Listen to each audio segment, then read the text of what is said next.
जय श्री महाकाल। स्वागत करती हूँ आपका अपने YouTube चैनल ज्योतिष की बात पूजा के साथ। आज मैं आपको बताऊंगी कि उच्च के ग्रह क्यों होते हैं इसी राशि में, है ना, जो राशियां हैं, और नीच के ग्रह इस राशि में क्यों होते हैं।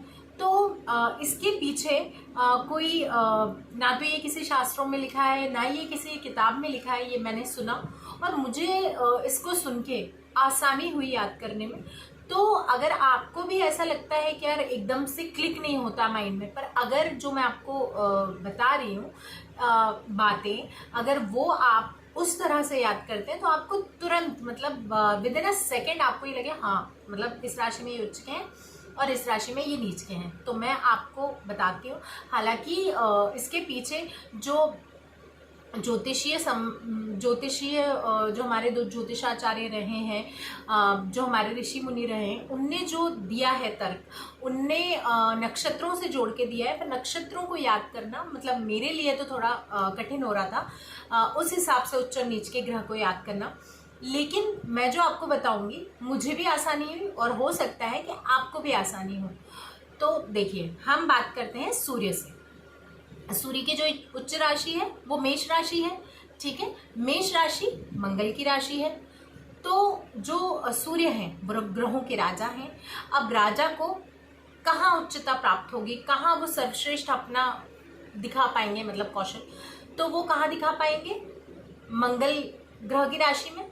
क्यों? मंगल है सेनापति, मंगल है पराक्रम। अगर आप ऐसे भी याद करें तो मंगल है पराक्रम। अगर एक राजा पराक्रमी है, एक राजा अपने प्रजा के लिए अपनी कौशलता दिखा रहा है और पराक्रम कर रहे हैं, तो इसका मतलब उन्हें वहाँ सर्वश्रेष्ठ उनका मान सम्मान प्राप्त होगा और उनको अच्छे से वो अपनी प्रजा को संभाल पाएंगे अगर एक राजा पराक्रमी है तो, ठीक है। इसलिए सूर्य जो है वो मेष राशि में उच्च के होते हैं। अब जो सूर्य की मैंने नीच राशि बताई थी वो तुला बताई थी। तुला क्या है? तुला के जो स्वामी हैं वो शुक्र हैं। शुक्र कौन? ऐश्वर्य, भोग। अगर एक राजा भोगी हो जाए, ऐश्वर्य में पड़ जाए, तो वो बिल्कुल भी ना तो अपनी प्रजा पे ध्यान दे पाएगा, ना ही अपने कार्यों को कर पाएगा। इसलिए उन्हें तुला में जाके उनको नीचता प्राप्त हो जाती है।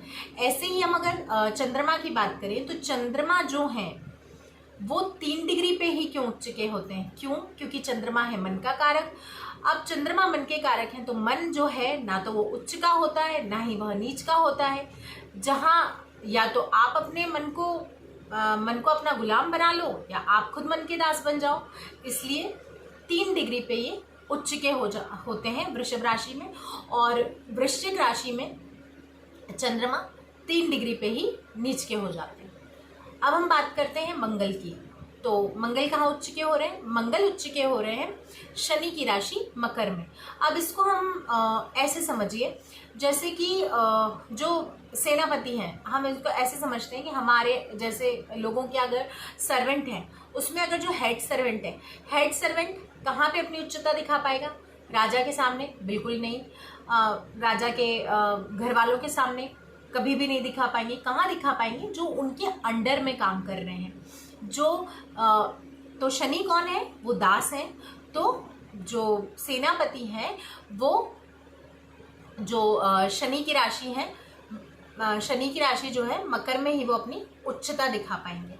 अब मंगल नीच के कहाँ हो जाएंगे? इसको ऐसे याद रखिए, मंगल है पराक्रम, और मकर के बाद हमने 7वीं राशि कर्क गिनी थी, तो ये कर्क चंद्रमा की राशि में नीच के हो रहे हैं। इसको हमें ऐसे याद करना है कि चंद्रमा जो है वो माँ का कारक भी है।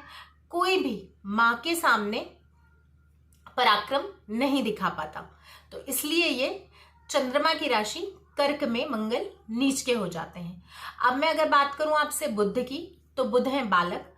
अब एक बालक जितना अपने घर में उसको अच्छा लगेगा, मस्ती करेगा, वो उतना वो कहीं और नहीं कर पाएगा। इसलिए वो खुद के घर में उच्च के हो जाते हैं, मतलब कन्या राशि में। अब इनकी जो 7वीं राशि है वो है मीन राशि, गुरु की राशि। अब गुरु जो है वो आप ऐसे समझिए कि एक बालक को गुरुकुल जाने में, मतलब जो प्राथमिक दौर होता है स्कूल में जाना उनका, तो उनको बड़ा, कई बच्चे रोते भी हैं इसमें, है ना। तो इसलिए वो गुरु की राशि में नीच के हो जाते हैं 15 डिग्री पे। अब हम बात करते हैं गुरु की। तो गुरु जो हैं वो कर्क राशि में उच्च के होते हैं और सिर्फ 5 डिग्री पे। तो 5 डिग्री पे ही क्यों? क्योंकि जो ज्ञान है, ज्ञान तो व्यक्ति पे निर्भर करता है। ज्ञान जो व्यक्ति जिस हिसाब से उसे उसका प्रयोग करे, है ना। तो गुरु जो है उच्च के कहाँ हो रहे हैं? कर्क राशि में। कर्क का जो चिन्ह है, कर्क को कहते हैं केकड़ा, ठीक है। इसको आप ध्यान से समझिए और सोचिएगा कि एक केकड़ा जब पानी में रहता है, अगर आपने कभी देखा हो तो ऐसा लगता है कि वो कुछ ढूंढ रहा है, कुछ खोज कर रहा है। तो ऐसे ही जो लोग ज्ञानी होते हैं, चाहे वो कोई भी सब्जेक्ट हो, उनको उस पर वो रिसर्च करने लग जाते हैं। इसीलिए जो गुरु हैं वो उच्च के हो जाते हैं कर्क राशि में। अब हम गुरु की जो नीच राशि है वो मकर राशि है। अब मकर राशि में ही क्यों नीच के होते हैं? क्योंकि मकर राशि है शनि की राशि। शनि कौन? शनि है न्यायाधीश। न्यायाधीश के सामने किसी का भी ज्ञान नहीं चलता। अगर उनके सामने कोई ज्ञान बताएगा तो जब तक कि वो पुष्टि नहीं कर लेंगे तब तक वो यही कहेंगे कि आप अपना ज्ञान अपने पास रखें और मुझे जैसे करना है मैं देखूंगा, उस हिसाब से मैं अपना काम करूंगा। इसलिए वो शनि की राशि मकर में नीच के हो जाते हैं। अब अगर हम शुक्र की बात करें तो शुक्र जो है वो गुरु की राशि में उच्च के होते हैं। क्यों? आपने ये कहानी मैंने भी सुनी है, आप लोगों ने भी कहीं ना कहीं तो सुनी होगी कि एक वैश्या और एक साधु, ठीक है।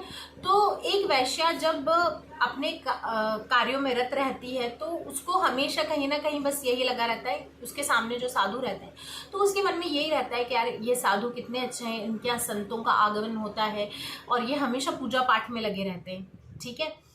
तो इसलिए शुक्र गुरु की राशि में उच्च के हो जाते हैं। अब जो शुक्र है, जैसे मैंने आपको बताया था गुरु की राशि मतलब मीन राशि में, है ना।